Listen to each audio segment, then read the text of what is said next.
예, 오늘은 스가랴서 19번째입니다. 스가랴서 8장 14절부터 17절까지 1319년 찾으셨으면 함께 말씀을 합독하겠습니다. 만군의 여호와가 이같이 말하노라. 너희 조상들이 나를 경노하게 하였을 때 내가 그들에게 재앙을 내리기로 뜻하고 뉘우치지 아니하였으나 이제 내가 다시 예루살렘과 유다 족속에 은혜를 베풀기로 뜻하였나니 너희는 두려워하지 말지니라. 너희가 행할 일은 이러하니라. 너희는 이웃과 더불어 진리를 말하며 너희 소문에서 진실하고 화평한 재판을 베풀고 마음에 서로 해하기를 도모하지 말며 거짓 맹세를 좋아하지 말라. 이 모든 일은 내가 미워하는 것입니다. 여호와의 말입니다. 아멘. 오늘은 희곡의 길 19번째 이렇게 행하라 하는 말씀을 함께 나누겠습니다.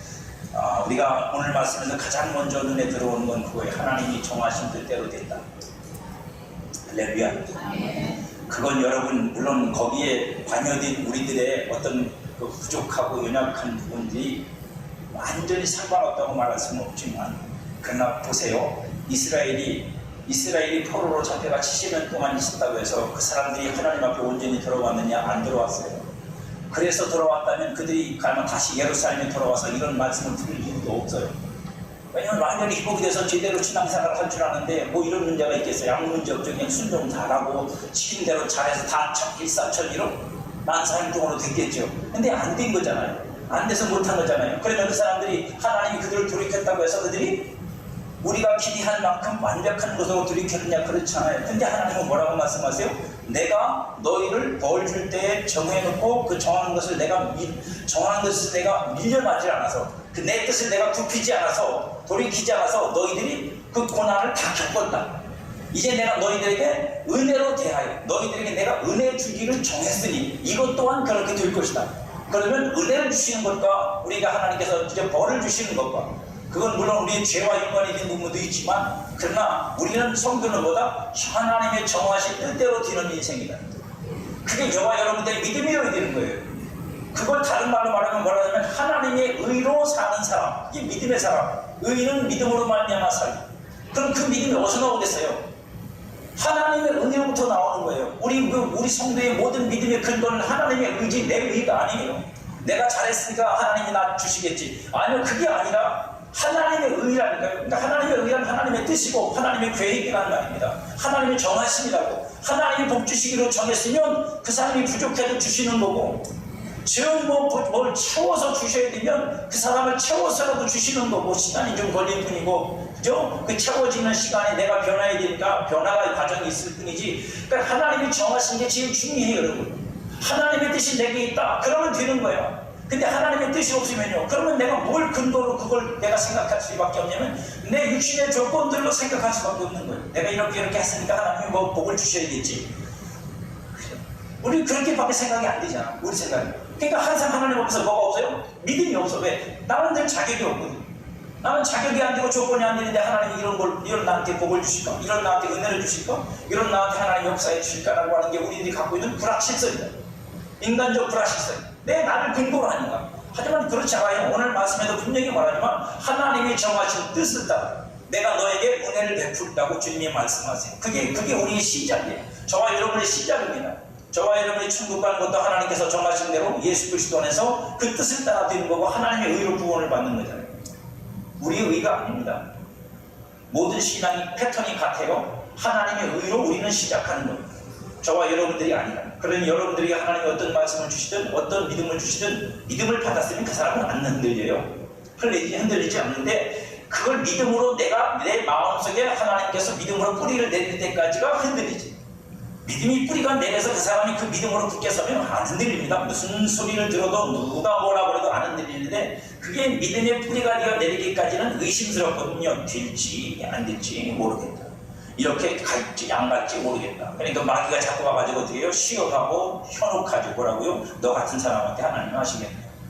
너 따위 같이 해갖고 되겠냐? 그 따위 위해서 안 돼. 할 수 없어. 안 될 거야. 이런 게 자꾸 유혹이 오고 시험이 오거든요. 그러면 좌절하고 낙심해서 기도하던 것도 포기하고 믿고 나가던 것도 중단해버리고, 그리고 나서 어떻게 해요? 안 되는데요? 이런단 말이에요. 그건 실패한 거예요. 그건 믿음에 실패하시는 거라고. 여러분들이 오늘 말씀을 통해서 그죠? 이 다음 단계로 가셔야 돼요. 그게 오늘 하나님이 말씀하시는 거예요. 내가 하기로 정했으니까 너희들 그거를 너희 가운데 나타난 자들로 살아라.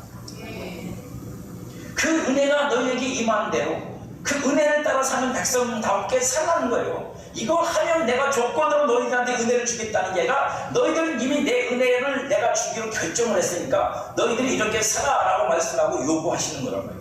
하나님을 진노하게 한 조상들의 죄로 인해 나라가 망하고 70년간 기나긴 포로의 삶을 고통 속에 살아야 했던 사람들입니다. 하나님은 정하신 그 기간을 감하지 않으셨어요. 줄여주지도 않았어요. 고통을 감해준 것도 없어요. 그냥 그대로 고스란히 받게 하셨습니다. 돌이키지 않으셨으면 백성들은 고통으로 그 모든 시간을 채워야 했습니다.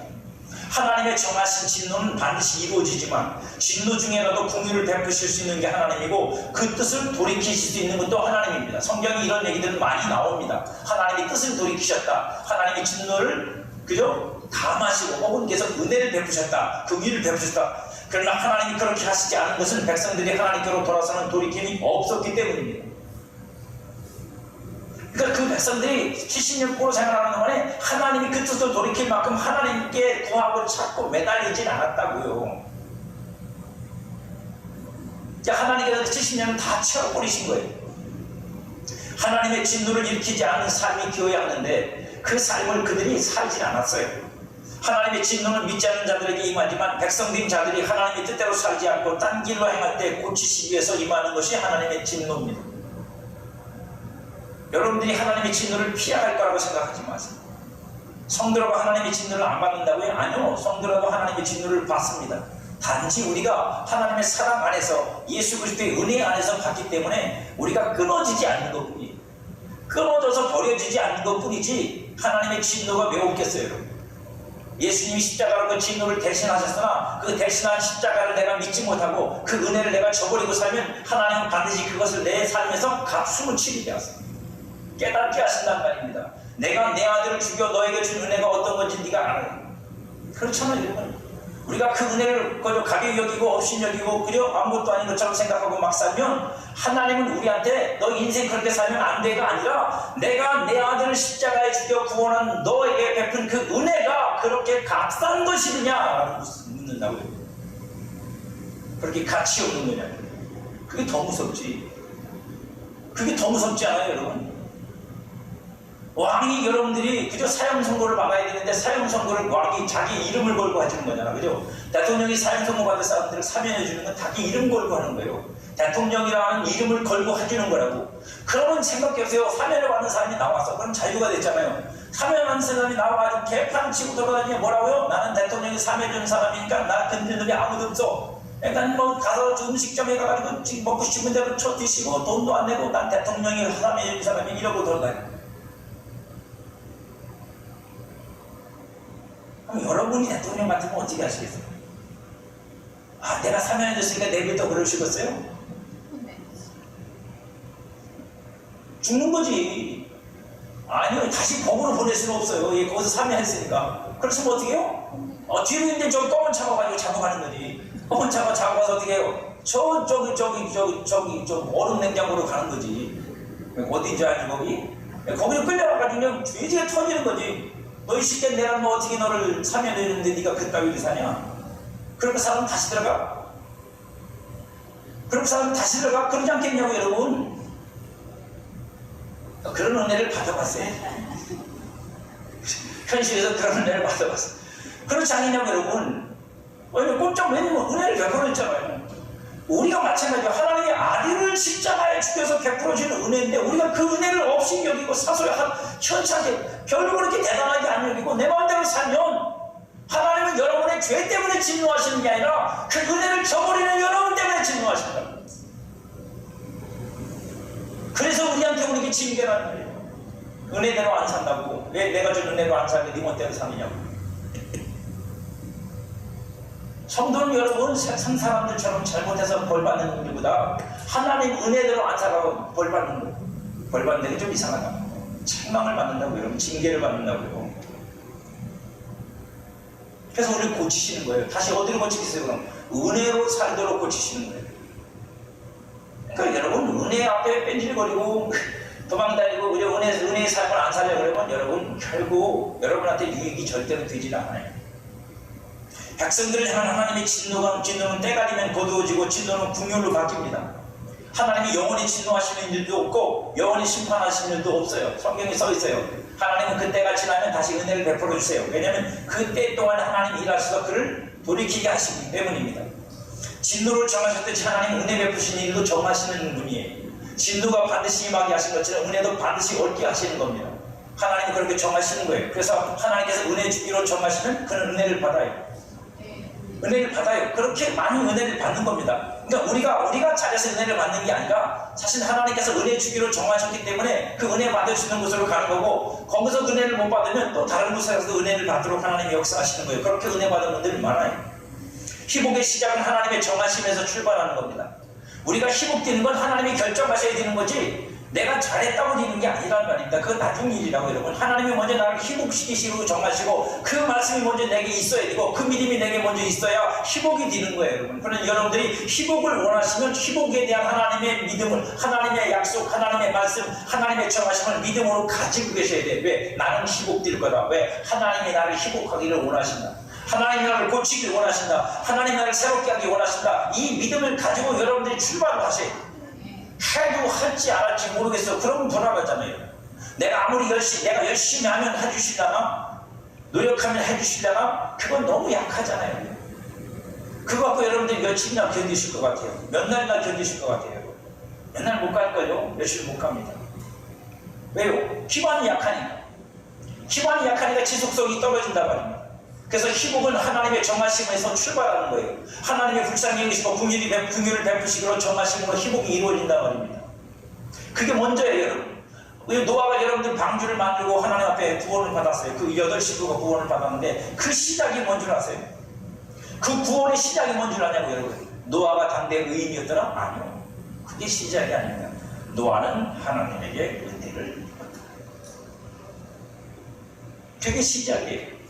노아는 하나님에게 은혜를 입은 사람이었더라. 그 은혜가 노아와 노아의 가정을 구원합니다.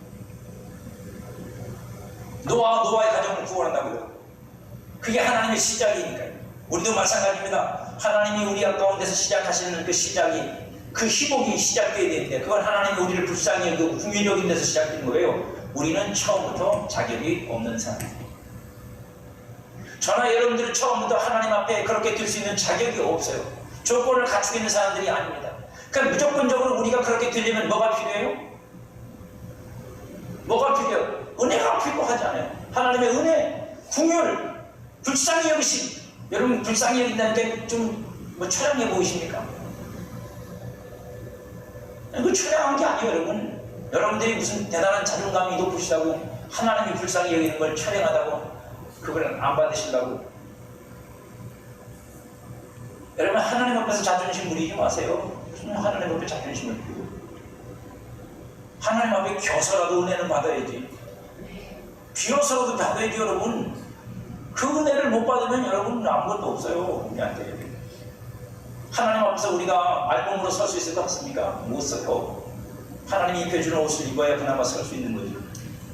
그러니까 하나님의 은혜와 불쌍히 여기심, 긍휼 이런 것들은 하나님께서 우리를 그렇게 이해해 주시고 받아주시는 거예요. 하나님이 우리를 근거로 하면 누구도 하나님 앞에 설 수 있는 사람, 그 복을 받거나 희복을 하거나 그런 은혜를 입을 사람이 없기 때문입니다. 돌아온 백성들이 하나님이 말씀하세요. 하나님이 은혜를 베풀기로 뜻을 정하셨으니 두려워하지 말아라. 왜 이렇게 말씀하시는 거예요? 지금 너희들이 볼 때는 너희들이 희복될 거라고 생각이 안 들지. 이게 이 꼴이 돼갖고 이 모양이 돼가지고 뭘 희복이 돼야 얼마나 되겠어요? 인간이 그 역사, 자기의 역사적 관점과 사회적 관점과 그저 삶의 환경적 관점을 놓고 봤을 때 여러분들 뭐가 되겠냐고. 여러분들이 봤을 때 이 대한민국이 뭐가 되겠냐고. 된다고 믿어지세요? 지금 나라가 이렇게 두 쪽으로 나눠져가지고 이렇게 싸움질 만한 거 아닌데 이게 뭐가 되겠냐고, 여러분. 안 되죠. 우리 생각엔 이스라엘도 똑같지 않겠어요? 포로로 잡혀와서 살기도 벅차고 이렇게 힘들고 어렵고 아직도 여전히 그저 도시를 황망하고. 옛날 생각하면 이 솔로몬 시대 생각하면 그저 부귀영화를 누리던 시대 아닙니까? 왕만 부귀영화를 누렸겠어요, 여러분? 온 국민이 다 그저 왕같지는 않지만 그저 행복하게 평안하게 다 살았을 거 아니에요. 그때 생각하면 아무것도 아니지. 그러니까 하나님 뭐라고 말씀하세요? 두려워하지 말랬잖아요. 왜 두려워하지 말래요? 하나님이 하시니까. 하나님이 그렇게 하실 거니까. 세상에서는 답이 없어요. 세상에서는 그렇게 될 거라는 가능성이 없단 말입니다. 여러분, 우리의 믿음은 뭐냐면 늘 말씀드리지만 이 세상에서 가능성을 놓고 이게 이렇게 하면 되겠다, 정치하는 사람들 이렇게 하시면 좋겠다, 그건 다 우리가 상상하고 우리가 예측하고 가상하는 거예요. 그것대로 하나님 역사하는 게 아니라고. 여러분, 우리 하나님은 믿음을 따라 역사하시는 거고 우리한테 믿음을 주신단 말이에요. 아무 가능성도 없고 아무런 어떤 기대감을 걸 수 있는 게 없어요. 근데 하나님 우리한테 된다 그러시는 거야. 일단 아멘 하는 분한테 하면 되길 바래요. 아멘 안 하는지 모르겠어요. 그냥 그게 어려운 거예요, 우리한테. 그래서 하나님이 된다 그러면 그게 되는 거고, 하나님이 된다는 소리 안 하면 우리는 늘 불안한 거예요. 그래서 하나님이 우리에게 된다고 말씀하신 그 믿음을 가진 사람은 되는 거예요, 여러분. 딴 사람은 다 안 된다고. 그러니까 여러분, 말 많이 하는 사람은 믿음이 없는 거야. 어떤 것에 대해서 말이 많아, 설명이 많아, 이건 이렇고 저건 저래서 될지, 이건 믿음 없는 거예요, 여러분. 한마디로 말하면. 믿음 있는 사람은 말이 없어. 왜? 여기서 믿어지는데 무슨 말이 있어요. 그냥 되는 거지, 될 거야. 뭐라고 자꾸 그러면 나도 될 거야. 될 거야. 정말요. 믿음 있는 사람은 그렇게 그럴 수 있다니까, 여러분. 믿음이 없으니까 자꾸만 이런저런 가능성을 타진해 보는 거예요. 이게 될까? 아무리 물어봐도 거기도 답이 없어. 옆에 사람한테 물어보면 옆에 사람이 답이 있겠어요? 내 인생에? 그 사람이 내 인생의 답을 어떻게 알아? 인생 경험 얘기는 해주겠지만 인생 경험대로 하나님이 역사하십니까? 안 그래요, 하나님. 그러니까 하나님이 정하신 대로 하는 거니까, 그러니까 내가 정했으니까 내 뜻이 네 땅, 이 땅에, 내 뜻이 너희들 속에서, 너희들 속에서, 내 백성이 너희들 속에서 이루어질 거야. 걱정하지 마라, 두려워하지 마라. 그렇게 말씀하시는 거예요. 그러나 하나님의 은혜가 임하는 것에도 방법이 있어요. 하나님의 은혜가 그렇게 믿음을 따라서 하늘로부터 내려오는 거지만 그것도 방법이 있다는 말입니다. 그냥 무턱대고 되는 건 아니고, 은혜를 주시기로 작정하셨어도 그 은혜를 받아야 할 백성들에게 은혜가 임하도록 행해야 한다는 거예요. 하나님이 주시기 위해서 이거 너 줄 거야? 그러니까 요거 받을 수 있도록 네가 해야 돼? 라고 말씀하고 있는 거예요. 그러니까 그건 뭐예요? 하나님이 우리에게 은혜를 받게 하시는 하나님의 방식이고 하나님의 통로인 거예요. 하나님이 은혜를 주시기로 작정하시니 너희를 이렇게 행하라는 거예요. 그래서 하나님 너에게 은혜 주기 작정. 그러니까 구약에서 말씀하시는 내용들은 그래서 다 행하라고 말씀하시는 거예요. 이걸 행하라 저걸 행하라. 사실 그 행하라는 말은 뭐예요? 그들이 하나님의 은혜, 하나님의 자신들을 복 주신다는 걸 전제로 해서 하는 거예요. 하나님이 우리한테 복 주시고 우리에게 은혜를 주신다는 걸 전제로 해서 너희들이 그런 사람들이니까 이렇게 살아. 복 받은 사람으로 살아라. 은혜 입은 사람으로 살아라라고 요구하고 계시는 거예요. 하나님은 은혜 받는 일에 대해서 우리에게 한 가지 분명하게 말씀하시는 게 있어요. 분명하게 은혜와 연관지어서 우리에게 말씀하시는 거. 그게 야고보서 4장 5절. 너희는 하나님이 우리 속에 거하게 하신 성령이 시기할까지 사모한다 하신 말씀을 헛된 줄로 생각하느냐. 그러나 더욱 큰 은혜를 주시나니 그러므로 이르시되 하나님이 교만한 자를 물리치시고 겸손한 자에게 은혜를 주신다 하였느냐. 우리가 교만해지면 하나님께서 성령이 우리 안에서 그런 교만한 우리를 어떻게 하신다고요? 교만을 꺾어버리신다고요. 그래서 우리와 싸우세요. 그게 시기한다는 뜻이에요. 그래서 우리에게 고난을 겪게 만들고 고통을 겪게 만들어. 왜? 그 교만 때문에 하나님의 은혜를 못 받으니까. 우리가 교만한 사람이 은혜 받는 일은 없어요. 성경 어디에도 교만한데 은혜 주셨다는 말이 없다고 그래요. 그래서 우리를 어떻게 만드세요? 겸손하게 만드세요. 하나님 앞에 겸손하게 만드세요. 여러분, 아이러니하게도 세상에도 겸손이라는 말이 있어요. 세상에도 겸손이라는 말이 있는데 세상의 겸손은 하나님 앞에 세워질 수 있는 겸손이 아닙니다. 왜요? 하나님의 겸손은 하나님이 직접 그 손으로 만들어내시는 거예요. 하나님이 어떤 사람을 겸손하게 만들어서 그 겸손한 자리에 있게 만드셔서 그에게 은혜를 주실 때는 하나님이 그를 그렇게 겸손한 자리로 몰아가신 흔적이 있단 말입니다. 하나님이 하신 흔적이. 그래서 하나님이 그걸 알아요. 진짜 겸손한 사람인지 아닌지는 제가 인격적으로 겸손하냐 아니냐가 중요한 게 아니라 하나님이 그를 그렇게 만드셨기 때문에 아시는 거예요. 하나님은 겸손한 자에게 은혜를 베푸십니다. 은혜는 겸손한 자에게만 임하는 거예요. 이거는 변하지 않아요. 창세기 이후로 변한 적이 없어요. 하나님은. 그러면 하나님 앞에 겸손해진다는 게 뭐냐?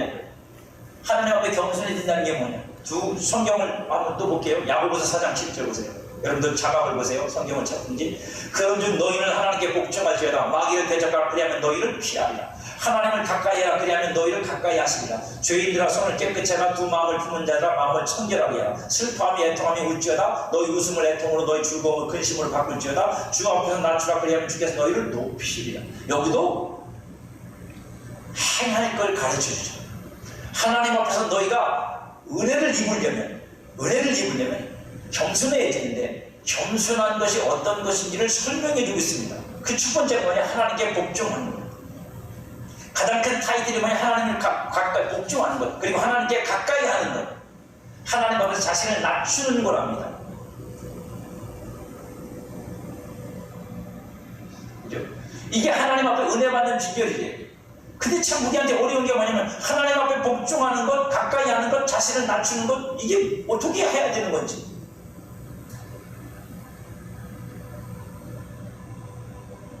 어떻게 해야 되는지 모르겠는 거예요. 여러분들.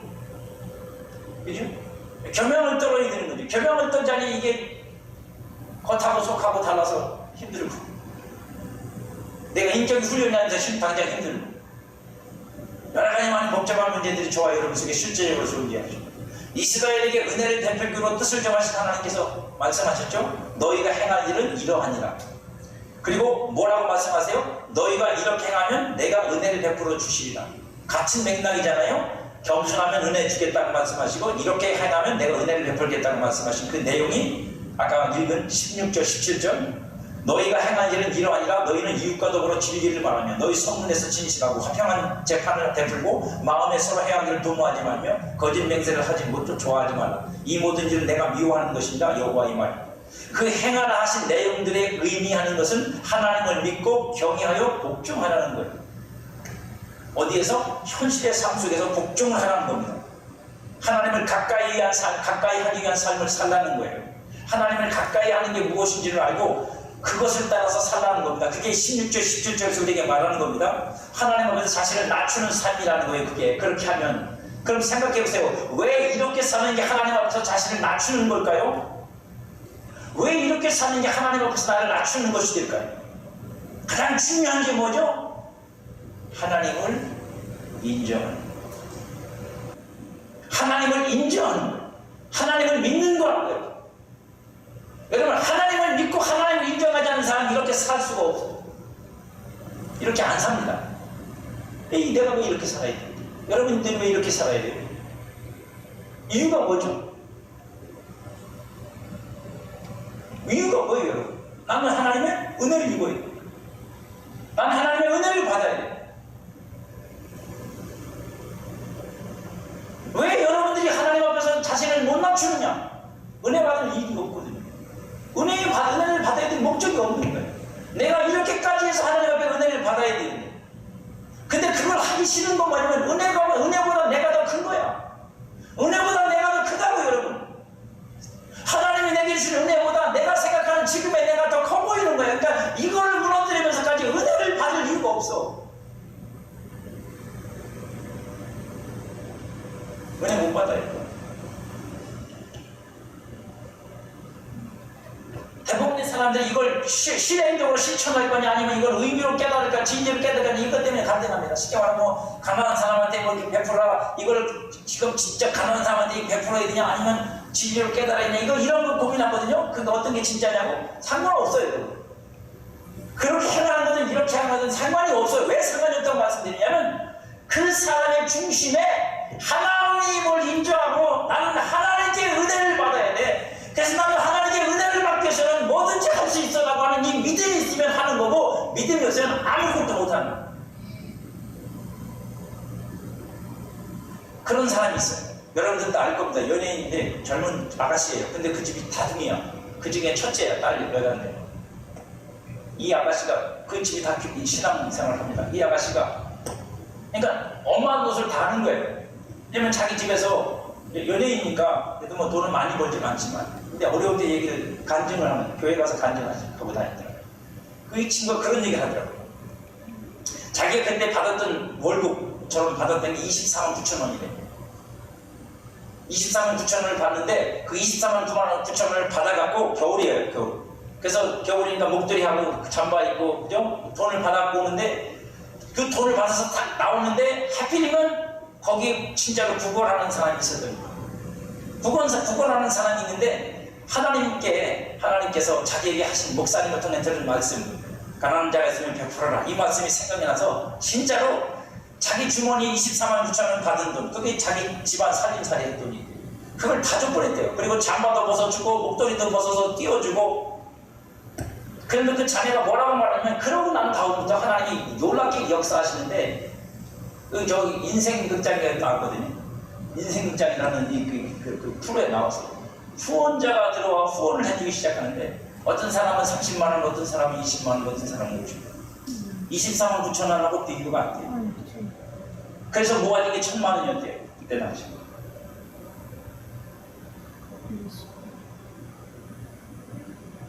이렇게 들으면 혹하지, 그죠? 이렇게 들으면 혹해. 근데 여러분, 혹 아니라 혹 할아버지라도 자기 안에 믿음이 안 생기면 절대로 못해요. 자기 안에 그게 믿어지면, 그 말씀 하나라도 믿어줘서 하나님이 인정이 되면 자기를 다 내려놓고 자기 걸 다 포기하고도 난 하나님께 은혜를 받기를 원해요. 난 하나님이 더 중요합니다. 이걸 할 줄 아는 사람은 하는데, 이게 안 되는 사람은 여러분 아무리 혹하는 말을 하고, 그죠? 여러분들 막 현혹하는 소리를 하고 뭐 이런 예를 갖다가 막 드립다 여러분한테 퍼부어서 막 소용없어요. 못합니다. 안 돼요. 근데 그게 제일 중요해요. 뭐가요? 하나님을 인정하고 나는 하나님의 은혜를 반드시 받아야 되겠다는 믿음이 있어야 이걸 할 수 있다. 실제로 하는 거든 아니면 그게 어떤 뭐 다른 형태로 해석돼서 하는 거든 상관없어요. 둘 다 안 돼. 둘 다 안 돼요. 왜요? 지금 있는 내 주머니를 털면 주머니를 채워주신다는데, 여러분 주머니 털 수 있어요? 내 주머니 털 수 있냐고요? 그게 믿음이에요. 그건 여러분 계산으로는 안 돼요. 계산으로는 죽어도 안 돼요. 못 쫓아가요.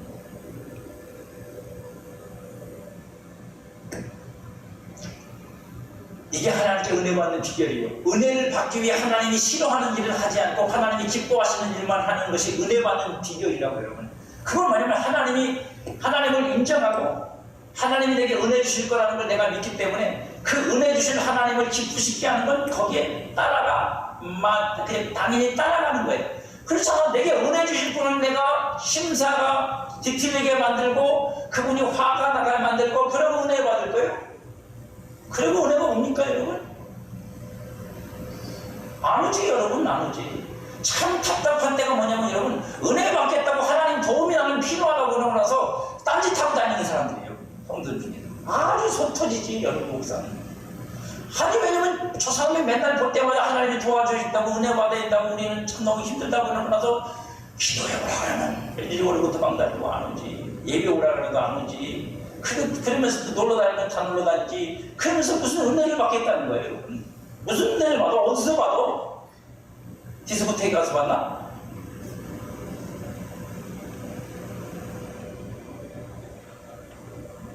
그러니까 하나님 앞에 은혜를 받으려는 게 아니야. 욕심일 뿐이에요. 그냥 나도 하나님이 좀 해줬으면 좋겠다는 그 욕심이고 자기 형편 어려움에 하소연일 뿐이지 믿음이 아니야. 믿음을 그렇게 할 수가 없어요. 믿음으로 온 사람은 그렇게 안 한다고. 여러분, 믿음으로 온 사람은 여러분 그 믿음을 따라서 하나님께서 내게 은혜를 베풀고 복을 베풀 수밖에 없는 상황을 하나님 앞에 만들어 가게 돼 있어요. 왜? 하나님이 그 믿음을 따라 그렇게 인도하시니까. 그러니까 하나님을 기쁘게 하는 삶을 산다니까 여러분.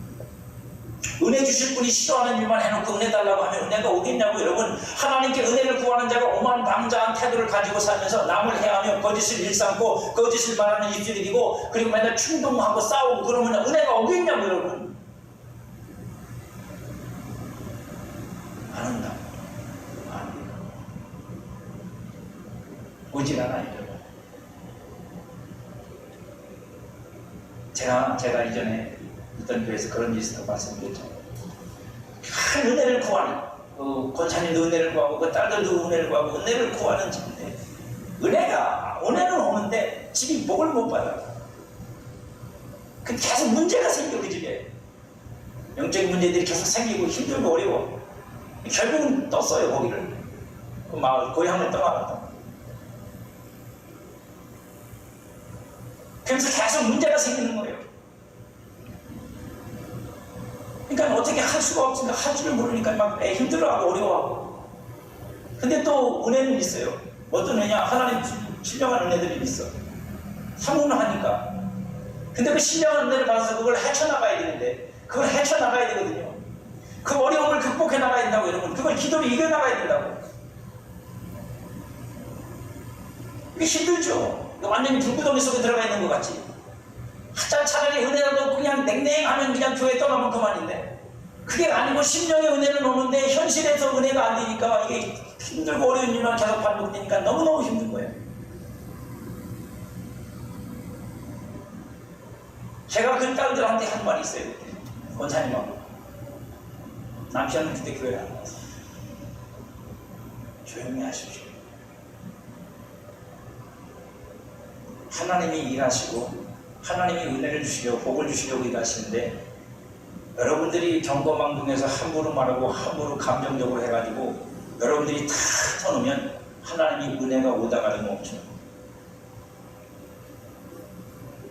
그러니까 하나님께서 여러분들을 낮추시려고 하는 거니까, 당신들을 연단하려고 하는 거니까 그냥 누르시면 눌려. 억울하면 억울한 일을 당하세요. 걱정하지 마시고 고개 쳐들지 마.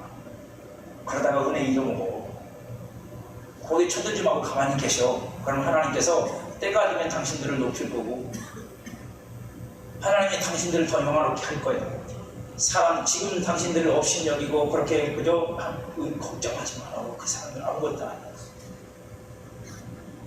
여러분, 이걸 믿으십니까? 우리는 대부분 그 일에 실패해요. 대부분 그 일에 실패한다고 그래요. 그래서 하나님 눈에 안 보여. 그래서 하나님께서 나를 낮추시려고 그렇게 만들어 가시는 과정에서 내가 머리를 들이고 쳐들다가, 그래서 하나님한테 저 쳐드는 머리를 맨날 여기다 터지는 거니까.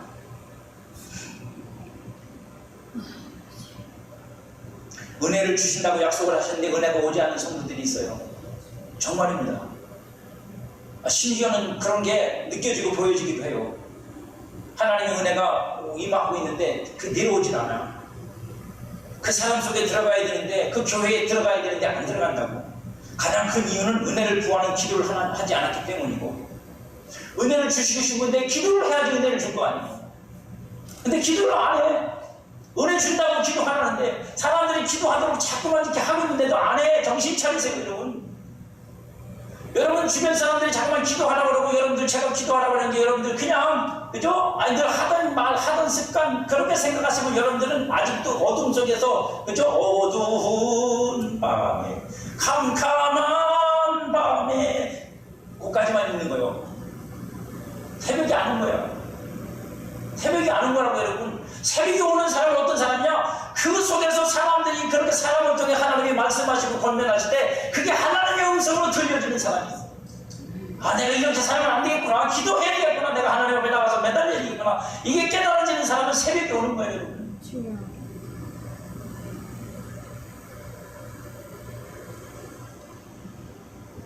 근데 그게 안 오는 사람은요, 어둠에 사로잡혀 있는 사람은 그게 안 들려. 그게 안 들리고 다 귓전으로 흘러가 버리고 말아요. 그러니까 은혜가 임하지 않는 거예요. 기도를 해도 은혜가 안 오는 경우가 있어요.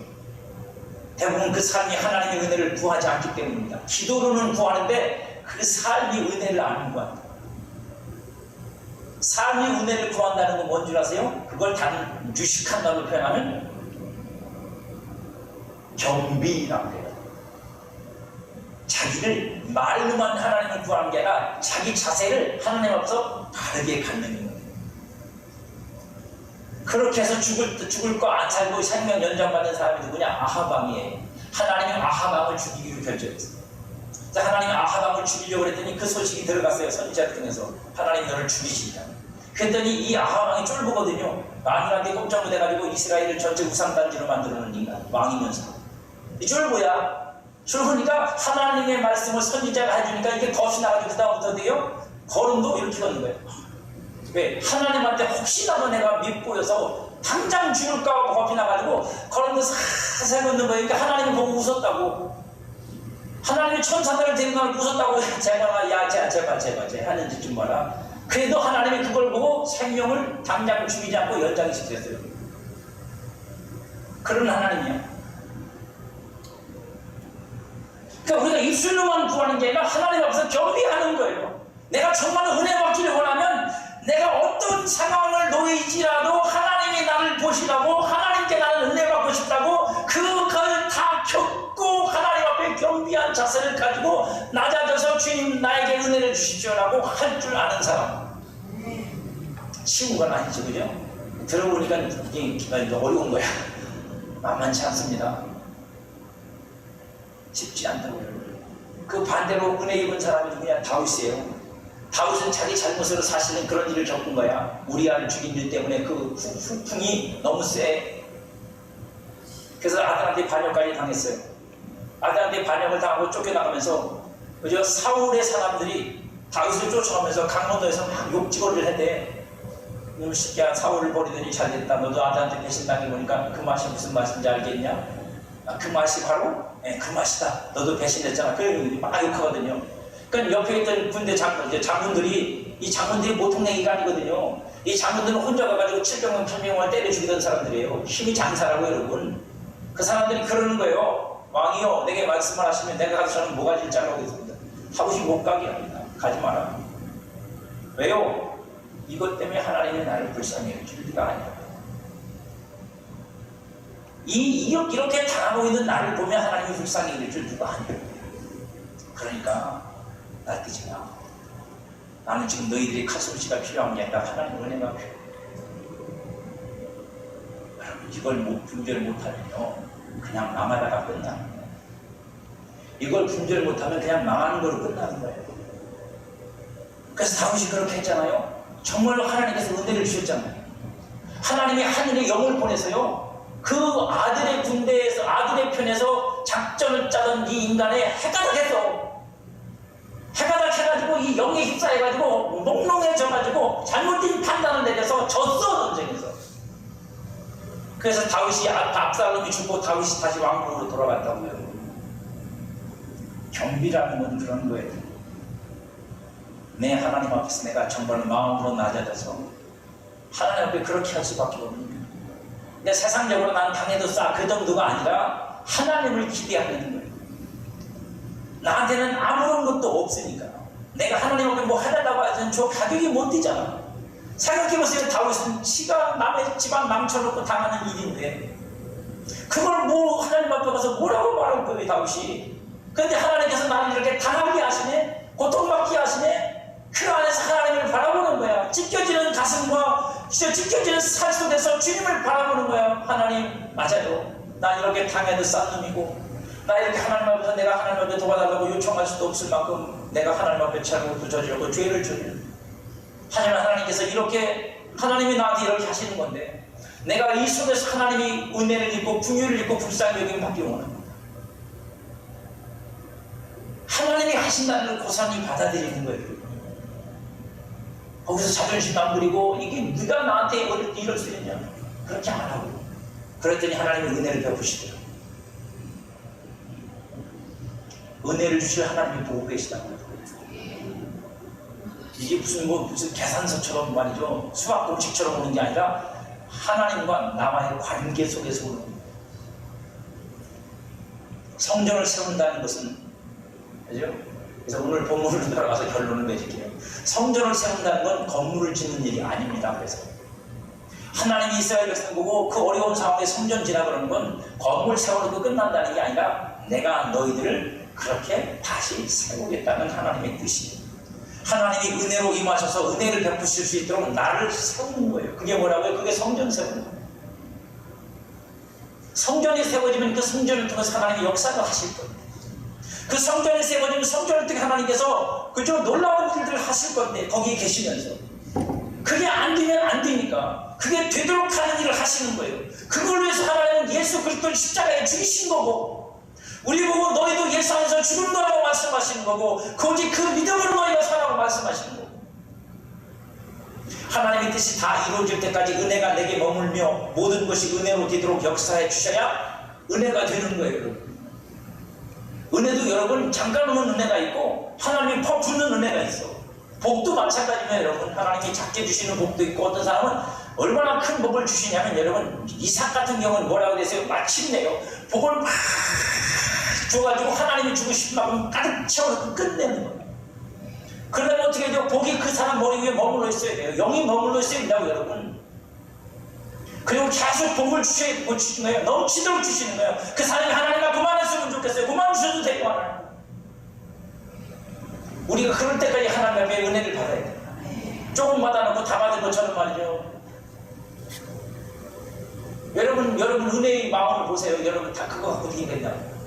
그거 갖고 여러분 되겠어요? 천국 갈 수 있겠어요?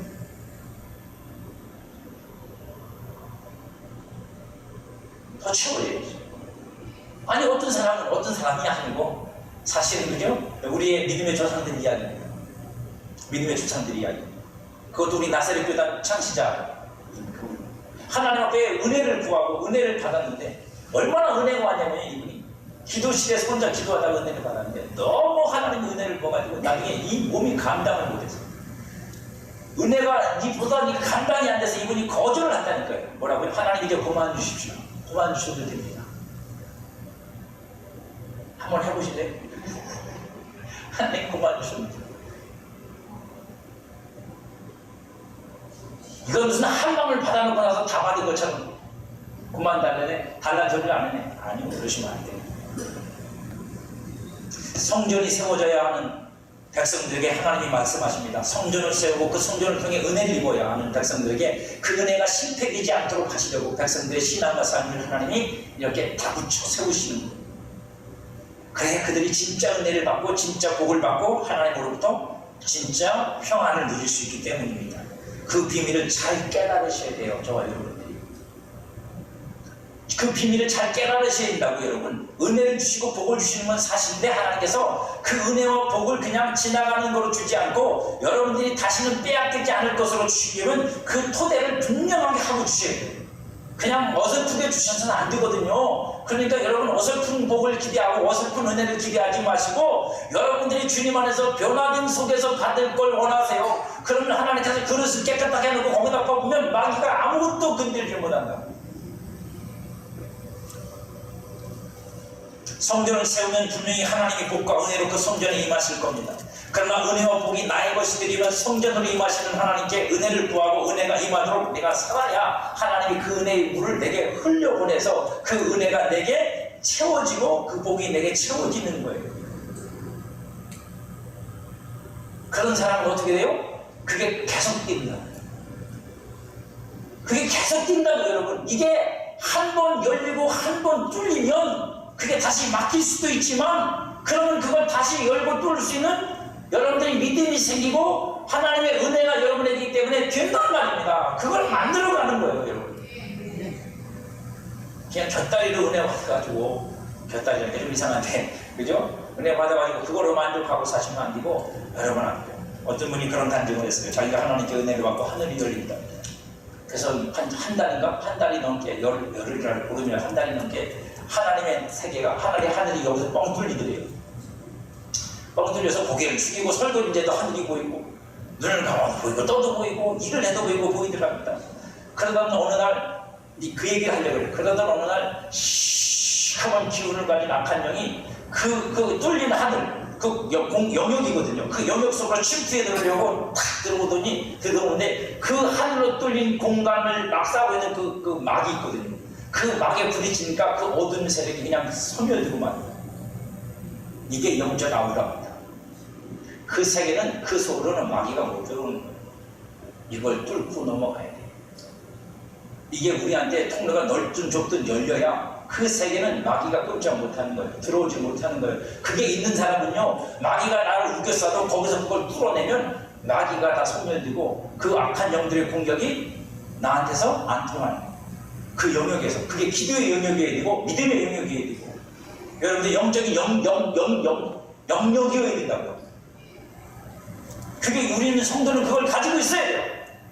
그래서 마귀가 어떻게 나를 우겨싸든 간에 그 우겨싸움을 당할 때 하나님 앞에 무릎을 꿇고 찬송을 부르든 뭐 무릎을 꿇든 하나님 앞에 앉아서 그 영역을 그저 쫙 펼쳐내면 그 우겨싸움을 당하고 그래서 우울하고 두렵고 불안했던 것들이 한순간에 사라져야 돼. 기도를 통해서. 그게 불기둥이에요. 하나님이 우리 가운데 세우는 불기둥이라고 해요. 그게 저와 여러분들이 하나님께 세워줘야 될 은혜의 자리입니다. 그러면 여러분 그걸 통해서 하나님이 여러분들에게 무한한 것들을 공급해 주세요. 그렇게 되도록 하나님이 우리를 만드십니다. 그래서 하나님께서 이렇게 행하라고 말씀하시는 겁니다. 은혜가 임하고 복이 임해야 희복이 됩니다.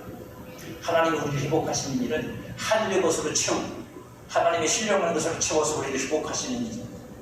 희복은 하나님과의 관계입니다. 희복은 하나님과의 관계에 내 상황이 좋아지는 게 아니라 하나님하고의 관계가 먼저 희복되는 거고, 그것이 희복되어지면 상황은 정리가 돼요. 상황은 정리가 돼요. 여러분 걱정하지 마세요.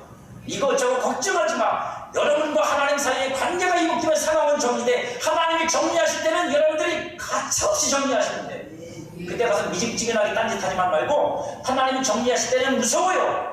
하나님이 은혜 주시고 하나님과 관계를 정해놓으시면 끊을 것, 잘라낼 것, 정리할 것, 나한테 필요 없는 것, 그때는 다 마치 금 붓듯이 다 정리가 돼요. 여러분 걱정하지 말아요. 어떻게 되려나? 아이 걱정하지 마세요. 어떻게 되려나가 아니라 하나님이 여러분에게 그런 마음을 주셔. 분명하게 주세요. 붙잡아야 될 것이 뭔지, 내가 품고 안고 그저 해야 될 게 뭔지 분명해져요. 걱정하지 마세요. 지금 여러분들이 생각하고 고민한다고 답이 안 나와. 그건 인간적인 거고 감정적인 걸 뿐이야.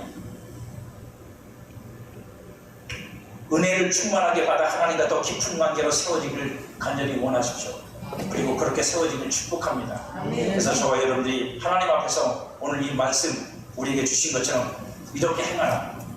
그 행하라고 말씀하신 것들의 진리를 깨닫고 저와 여러분들이 하나님의 은혜를 입는 그리고 복을 받는 성도 되기를 주의 이름으로 축복합니다.